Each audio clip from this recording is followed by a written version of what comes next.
Maximus Decimus Meridius. What was your best moment from this season? My best moment from this season, well... Be careful. Be careful. Well, definitely, I think the victory, that's always something special. I mean, I've had a lot of good moments, but a victory is a victory, and I think even when it's the most boring race on earth, if you win the race, it's still special. Agree. At the start of the season, some media thought the team would struggle this year. Where do you honestly think you would finish in the championship? I didn't expect to finish top 5. I mean, you know what it's like. You do the best you can, and if the car is good enough, obviously you can do better than... Just because you say, I don't think I can get 5th, doesn't mean you're not going to get 5th if you can. But there was no real signs that we would be this much better this year. So I thought top 5 would be a stretch. All right. Yep. Now, contrary, what was your worst moment of this season? Monaco. Absolutely Monaco. I think everybody agrees on that one. Do you like the track though? After all, the worst weekend of your 2 year? weekends. The worst 2 weekends, both years. Yeah. Do you enjoy the track though? It's something special for sure. I mean, it's very challenging, I think, especially in qualifying. When you have done your lap, you're like, wow, that was really on the edge in qualifying. Yeah. Or in my case, over. All right. Gotcha. All right, Daniel. Looking back at the whole season, what was your best moment and why? Fortunately, Monaco for you? I think the Saturday. Right. Fortunately, like yourself, we've had some pretty good highs this year. One thing I hadn't yet done was a pole. So to do that in Monaco made it probably more special to get my first pole there. So that was a big highlight. And then, of course, as you said, the win in Malaysia, being on the top step again felt good. So I'm going to be greedy and say 2 moments. What was your worst moment from this season? Probably everyone's expecting me to say Monaco, but it wasn't my personal worst moment. I think it was the worst moment probably for us as a team. But I felt that day I did everything right. So it actually wasn't my worst moment, but sure, it was the worst moment of the season. If I was to say my worst moment, just all good moments. Confident. Yeah, I mean, for sure. I don't know. I guess the answer everyone's looking for is Monaco. So, but again, it was out of your hands, basically. Yeah. So it was still like a great weekend, I felt personally, but obviously the outcome was tough.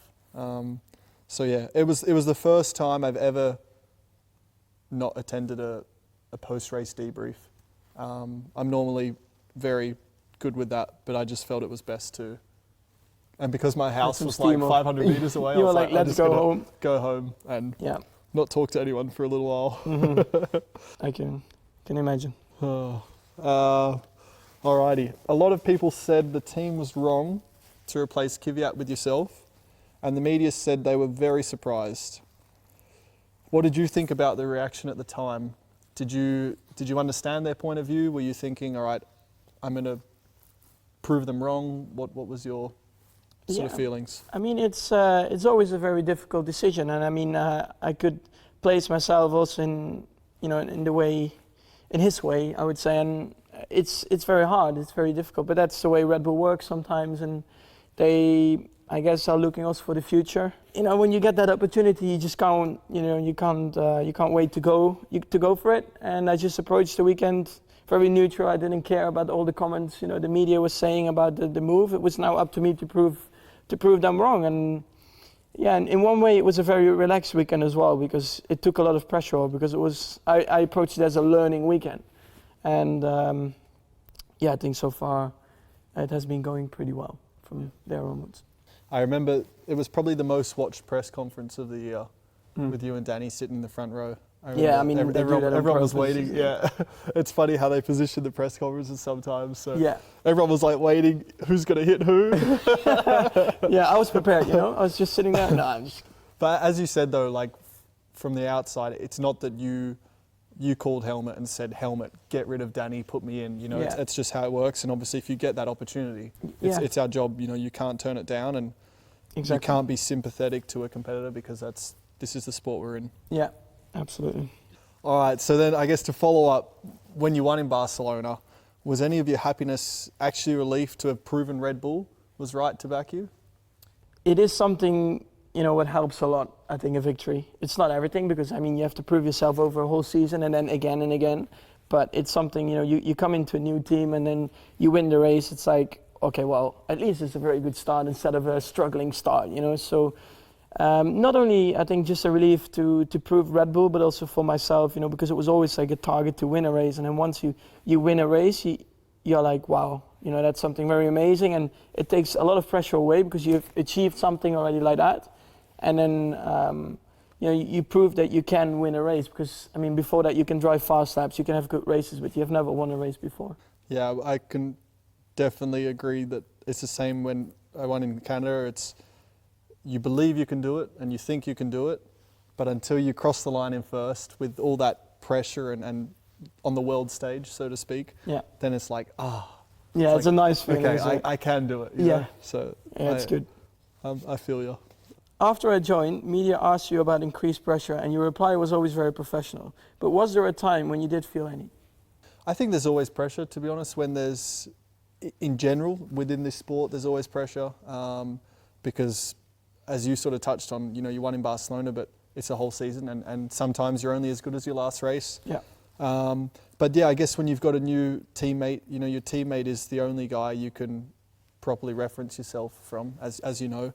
But, it's the guy in equal equipment. So at the end of the day, if your teammate beats you every race in the year, then, you could be coming second every race. But if your teammate's winning every race, then you've had a terrible year. So there's always pressure. At the time I was getting the best of Danny. My performances were generally better than his. So that was going well, let's say, on that front.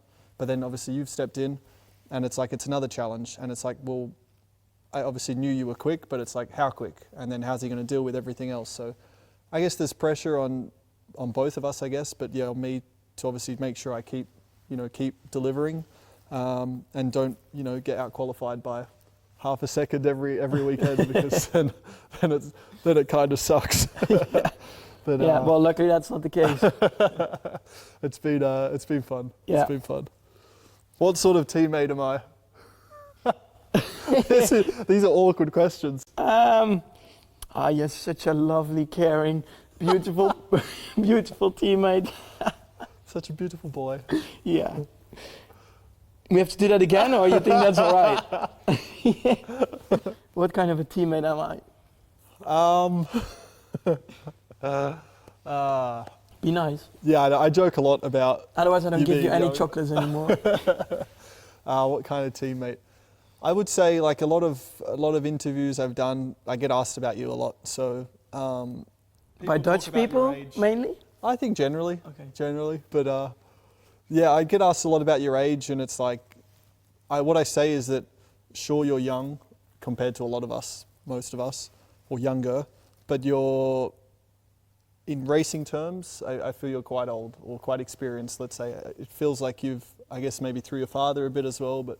I guess through karting at the top level and that you learnt quite a lot at a young age, but it seems like like me at 18, for example, I wasn't used to the environment of Formula One, or it didn't really feel natural yet at that age, where it seems like you're a bit more accustomed to it and even like communicating with the team, and that it feels probably more natural at your age than it would have for a lot of us. So yeah, young in age, but not so young in terms of motorsport experience and the motorsport world. So Daniel, what do you think made Christian most happy this year at the racetrack? Oh, drinking out of my shoe. It was definitely good champagne, wasn't it?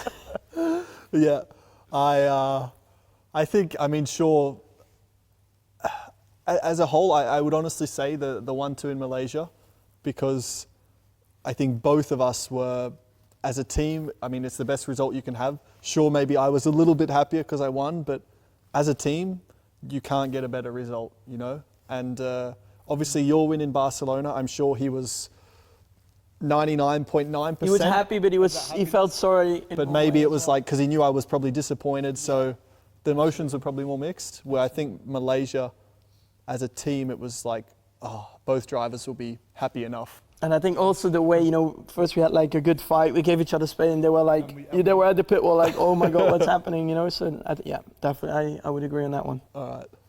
Did you see him angry at all? Did I see Christian angry? Angry, I don't know. For sure upset. Again, I would probably say after Monaco on the Sunday. We spoke on Monday. I didn't want to sort of speak to anyone Sunday night, so we spoke on Monday, and I could tell, obviously we were both still affected, but I could tell he was pretty down. So yeah, besides Monaco, I don't know. I think we haven't really pissed him off too much, I don't think. Oh, luckily not too much. We crashed a few race cars, but not that many. Yeah. Come on, it was Yeah, okay. it was okay. It was not bad, yeah. All right. After Spa, a lot of people were getting on your back about your driving style. What did you think about that? Yeah, I mean, I always stayed pretty neutral about it. I mean, of course, I wasn't happy at all after Spa. After a good qualifying, and then in front of your home crowd, so many people, they were there to support you, and actually, like within 100, 200 meters, everything just falls apart. Yeah, so I think it's always the most important thing is you have to believe in yourself, and you shouldn't read too many comments. I think after Spa, I also deleted a lot of stuff from my Twitter and Facebook and Instagram. I was not following anything from F1 anymore, just other stuff, and I think that helps a lot because you don't read all the comments. What was your best move on track this year and why? First one that comes to mind is there's a few, but first one is Monza on Bottas. Mm-hmm. Yeah, it was probably the furthest back I've ever come before. And in Monza as well, your speed is pretty much the highest of the year, and you're braking, as you know, with little downforce. Yeah. So I think to get it right is even more difficult. So to do it from where I did and to make it clean, obviously that is always helps, keeps the, I guess, respect from everyone, then that was probably my best. Yeah. What was your best move on track this year and why? Yeah, my favorite. Yeah, I think last race in Brazil was quite a lot of action going on, and I think the move on Rosberg was pretty nice to go from third to second around the outside, and you're like really on the edge with the car. The aquaplaning was so yeah, bad. it was pretty bad, and yeah, that was a good feeling. Let's say like that. How do you think you've changed this year? Firstly, I'm sure you've got a bit more hair on your body through growing up and getting old. Yeah, for sure. I mean, yeah, definitely. But maybe not physically, but inside. I mean, you're growing up, especially, traveling around the world makes you grow up very fast, and then with all the experiences from Formula One, that makes you grow up even faster. Uh-huh. And like the outside, like having, obviously, your profile has changed from say last year to this year.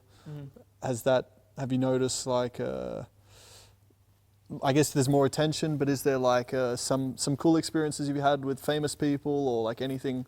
I'm like, I want to stay at home, have fun with friends, and Yeah. I'm not like, I want to meet this kind of person. I want to like meet a movie star. I'm really not into that.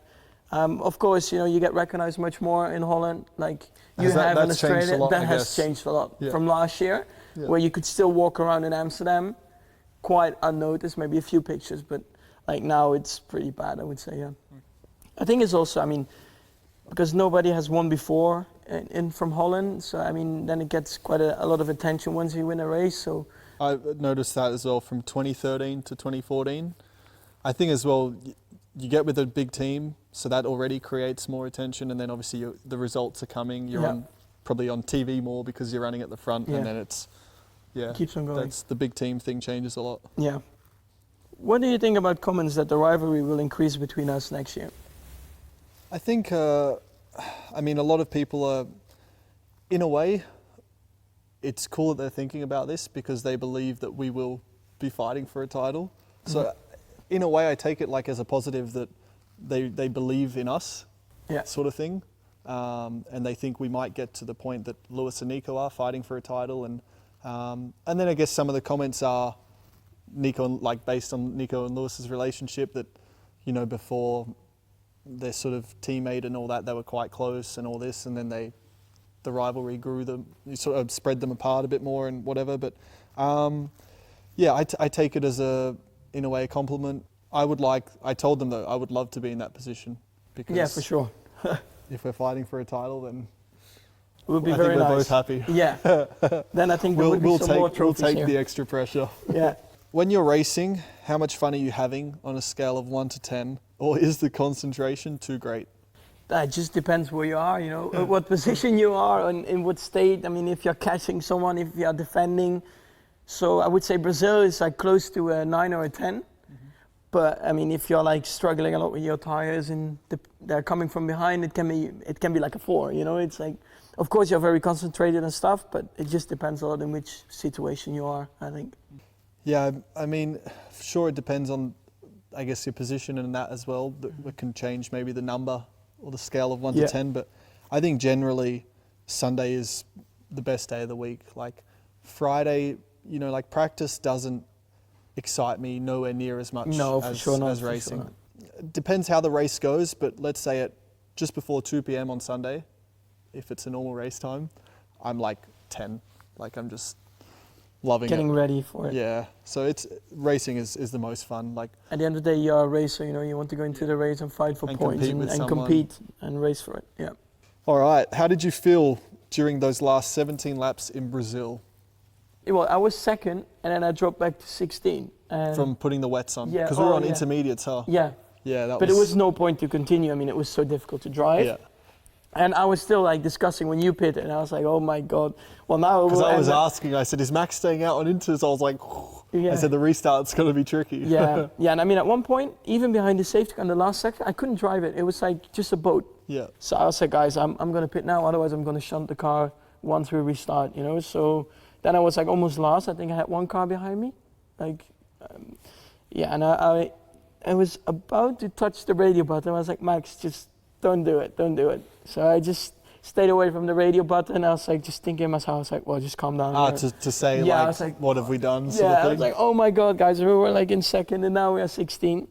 Yeah. But then, yeah, I mean, once I got through the cars, I was getting happier, and I mean, the feeling was there. I was feeling good. The car was performing We had a really good well. car. The car had a lot of grip. Yeah.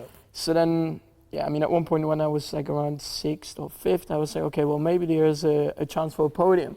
And then once you overtake the final car to get onto the podium, then, I mean, it's a really good feeling, I would say, because in such a short time to pass that many cars, of course, was something special, and I definitely enjoyed that.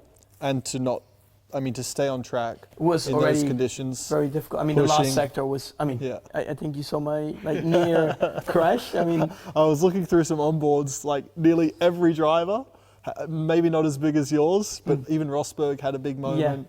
I mean, it was like, just to cross the line in that race, like to finish the race was already like, okay. yeah, because my final lap, I was like 1.5 seconds slower just because I was going really slow into the last sector because I didn't want to crash at all. And it was, yeah, as you know. Could you see Rosberg or they had? Nah, he was like 11 seconds in front. So Okay. it was a big gap. That was fun. It was good fun. When you look at your trophies, which one stands out for you? I think in terms of looks, the Budapest one, Yeah, I agree on that one. the 3rd place, it's definitely unique, and it's quite traditional, you know. So it looks, for me, I look at it and I think, oh, that looks quite East European. So I like that a lot because it is different. But in terms of, obviously, I look and I immediately notice my first place in Malaysia. Your first place is bigger in size from Barcelona, so I'm not that happy about that. But I mean, I have to say, the one from Japan is actually also pretty nice. It Yeah. has some good details in it. I like that. They've always done, I think, with like the flowers. Yeah. I'm not sure the name of them, but I look at it and I think, yeah, it's Japanese. So. No, it's cool. All right. What's been the best thing for you off track this year, and why? Best thing off track. Oh. I think it's just being at home, to be honest. Just spend time with your friends and family, you know, just have fun. I think it doesn't need to be something very special. So, yeah, just have fun with your friends, go-karting, this kind of stuff. Yeah. Yeah. I think that's what people don't understand, huh? Like if they're not involved in racing, or it's like they don't understand how little time we get at home and Yeah. see friends or family. And Yeah, you're just. I mean, even when you don't have a race, you're always traveling for the simulator or like events, and yeah, absolutely.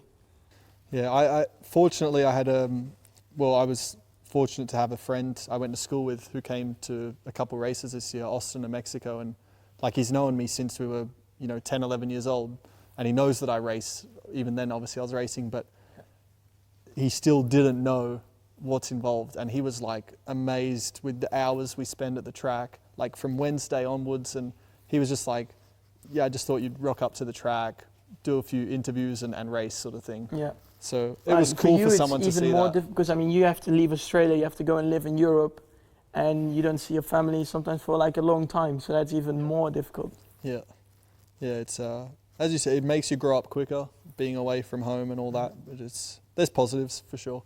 Yeah. Yeah. If you could pick anyone to do a shoey with on the podium, who would it be? Out of the drivers, I will say Lewis, because it was one race, I think it was Austin, when I gave it to Gerard Butler, and he was laughing, but he sort of knocked me and he said, "You'll never get me to do that." He's like, "Don't you ever, because I'll never do it." So you should try it. That like motivated me to just want to do it. Yeah, absolutely. But only if I win, and if he's there, I'll like force him to do it. And he won't have a choice, because if he doesn't, I'm sure the whole crowd will like boo or something. So yeah, that's, I think, just to get back at him sort of thing for that, then that would be fun. If you could take one of my trophies, which one would it be and why?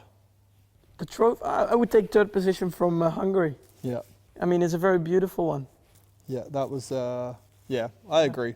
It's, as you say, it stands out, and it's like... In terms of results, I would like to swap in Malaysia, of course. But in terms of trophies, I would definitely take that one. Yeah. All right. Other ones from the States is also not bad. Yeah. Can I have two? Maybe. See, that's like the States as well. It's got the American colors. It's got like the star. Well, I need to get one more podium, then we're equal. So then maybe we can share something. Okay. What are you most looking forward to in the off season?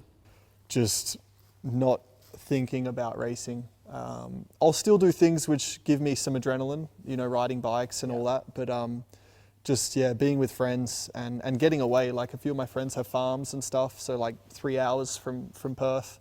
Good temperature then in Australia. You don't like the snow, do you? No. I mean. So you've just answered it for me. The thing I'm looking forward to most is sunshine. Mm-hmm. Yeah, 35, 40 degrees. Yeah. Done. If you could invent anything to go into the car to make driving more comfortable, what would it be? Easy. Music. A sound system. Yeah. A sound system, and in like Singapore and Malaysia, a cooling, something that keeps you cooler. Yeah. Man, those two races were so hot this year. Yeah. Yeah, it's... Yeah. That would help a lot, because even when you have your visor open, it's not cooling, it's like warm air. Yeah. So... what would you have? Well, just the cooling. Yeah. I mean... music? Well, music, it's all right. Once I'm in the car, I don't need music, but yeah, the cooling, absolutely. Maybe in Brazil we could have done with a heater as opposed to a cooling system, something warm. And gloves, like something with gloves. Yeah, because that keeps your gloves from getting wet. Exactly. Is that what you're going to say or not?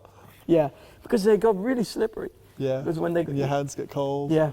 Yeah, it's we have such big. I know we sound like big girls' blouse. Yeah, big issues we have here. Oh, all right. Simple question. What do you want to achieve in Formula One? Being world champion. I think that's everybody's goal. Well, first of all, I would like to win some more races, and then I think automatically when you start winning races, then you start fighting for a world championship at one point, hopefully. You? Same. Yeah. I think it's. I mean, that's if there's one answer, it's that. But if you go beyond that, then what do you want to achieve? You want to achieve fun and enjoyment, and it shouldn't be only like work. You should also, enjoy, I think, those years, because they pass by very quickly. It's a big part of our life. Yeah. And it goes quick. So. Yeah. Sure. Who do you think is more famous, me or you?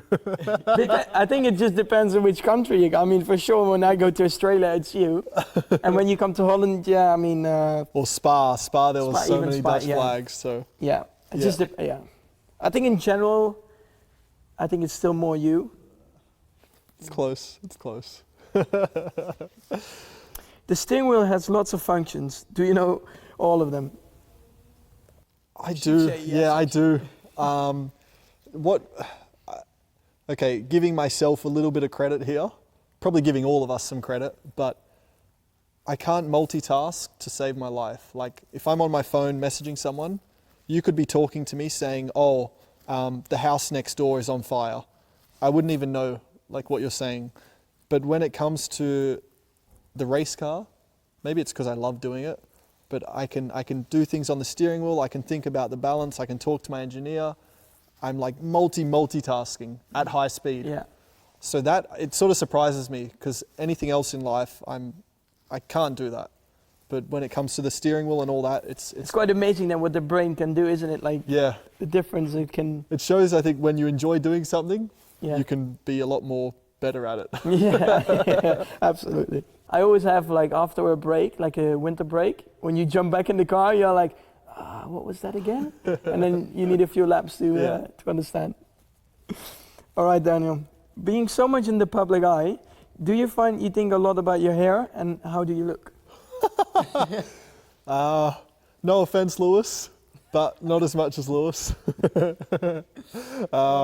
There's a few actually who, I mean,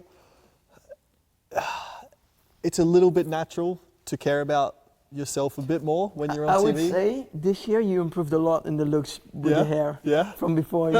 Before you looked a bit funny, to be honest. You were a bit like a joker. I don't know, like it changes. I think it depends on your mood. When you look at those pictures, yeah, I think you have changed in a positive way. Yeah, I've grown up. You went from like a 7 to a 10. Yeah, thanks, I appreciate it. Sure, it depends. Like if there's an event, maybe you care a bit more. Like you want to look a bit good, but I don't know. Some days, like I don't know, like now, like towards the end of the season as well, you're just tired, and sometimes you're just like, oh, whatever, I'll just put this on and just go. So or just use a cap quickly to cover it up. Yeah. So it depends, but Yeah, sure. I mean, everyone likes looking cool, decent. one way or another. It has its moments. Yeah. Mm-hmm. You? To be honest, I'm always wearing a cap. Like, I think 95% of the year I'm wearing a cap. So. Okay. And you're not really shaving yet, so there's not much to really maintain. I do like every 3 days. Okay, really? Yeah. Okay. So even like that, like if I look close, there's probably things that I could trim, and like this looks Like really bad. you did. But yeah. That's actually. Anyway, I don't know. Some days you're in the mood to like look good, and some days you're like, oh, I'll just look rough. And Depends on being the a guy is situation. easier, isn't it? Choose 3 words to sum up your season. 3 words. So no arms, buts, just 3 words. 3 words. Oh, that's already 2. Good. Cool. And exciting. Okay. English isn't your first language, is it? No. Yours? Compelling. Man, I don't even know what compelling Stupendous. means. All right, come on. Splendid. Splendid, yeah, all right.